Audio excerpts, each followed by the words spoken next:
ఇది వచ్చేసి model hand. ఇక్కడికి ఒక మార్కింగ్ చేసుకోవాలి. ఇక్కడికి ఒక మార్కింగ్ చేసేసుకుంటున్నాను. ఇక్కడ నుంచి స్టార్ట్ చేసుకొని ఇలా ఫ్రిల్స్ పెట్టేసుకోవాలి. ఇలా రివర్స్ చేసేసుకొని క్లాత్ అంతా ఇక్కడ నుంచి ఇలా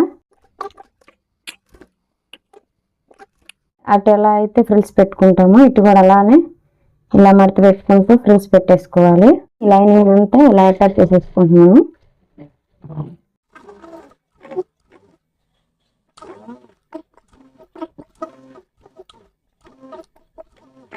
ఈ ఎక్స్ట్రాస్ అంతా రిమూవ్ చేసేసుకోవాలి.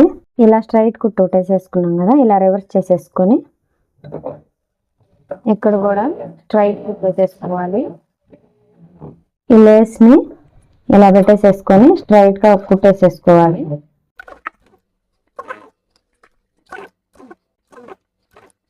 ఈ ఎడ్జెస్లో కూడా ఇదే లేస్ అటాచ్ చేసుకోవాలి.